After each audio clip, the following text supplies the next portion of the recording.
Sr. Presidente, Srs. Deputados, Sr. Ministro das Finanças, há dias o seu colega de Governo, sentado aí à sua direita, o Ministro da Economia, afirmou publicamente que só com crescimento económico é que se poderia pagar a dívida pública em Portugal.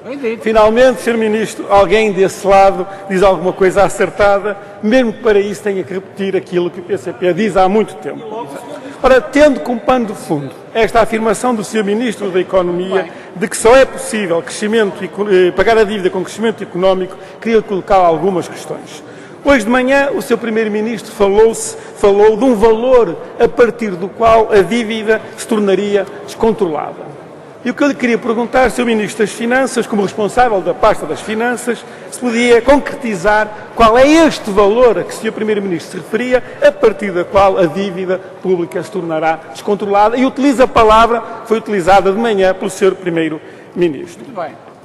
Uma segunda pergunta que lhe gostava de colocar, Sr. Ministro, é a seguinte: como é que, com uma recessão crescente, e em 2013 já será o terceiro ano consecutivo de recessão, é que o Sr. Ministro pretende pagar a dívida? Lembrando que, com as políticas deste Governo, o PIB, a dívida subiu para 120% do PIB este ano e, segundo as previsões do Governo, subirá para 124% do PIB em 2013. Neste cenário de agravamento da dívida pública, em vez da sua diminuição, e com um cenário de recessão crescente, como é que se pretende pagar a dívida pública? E se não estaremos já, Sr. Ministro, a entrar naquele cenário que falava o Sr. Primeiro-Ministro hoje de manhã de dívida descontrolada? E de um segundo resgate. Uma terceira pergunta, ainda neste pano de fundo das declarações do Sr. Ministro da Economia, é perguntar ao Sr. Ministro das Finanças quando é que irá finalmente reconhecer que este caminho que o Governo tem trilhado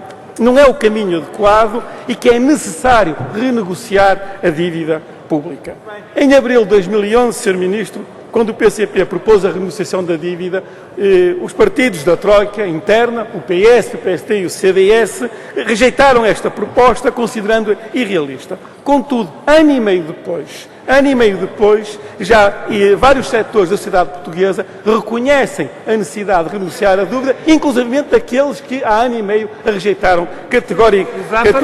Exatamente. A questão, Sr. Ministro, é que entendemos que a renegociação da dívida é inevitável. A questão não é saber se esta renegociação se fará, é saber quando se fará. E a pergunta que lhe queria deixar, Sr. Ministro, e insisto, é quando é que este Governo reconhecerá a necessidade de renegociar a dívida pública nos prazos, juros e montantes.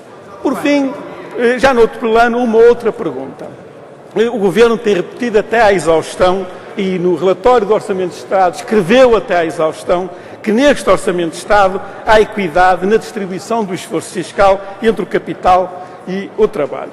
E a pergunta que eu lhe queria colocar, para perceber este estranho conceito de equidade do Governo, é relativa à desagregação da verba acrescida de IRS que o Governo pretende cobrar em 2013. No Orçamento de Estado prevê-se uma cobrança adicional de 2.800 milhões de euros para 2013, em sede de IRS, e este valor resulta da estruturação dos escalões do IRS, da aplicação da sobretaxa de 4%, da redução de deduções à coleta na saúde, educação e habitação e, por fim, do aumento da tributação sobre rendimentos de capital e sobre mais-valias mobiliárias. Contudo, o Governo, no relatório do Orçamento de Estado, optou por incluir esta tributação proveniente de rendimentos de trabalho e de capital numa única rúbrica, 2.800 milhões de euros. O que eu lhe queria pedir, Sr. Ministro, e com certeza não terá esses números disponíveis, é que desagregasse estes 2.800 milhões de euros de verba acrescida de IRS na componente que resulta de tributação de rendimentos de trabalho e na componente que resulta na tributação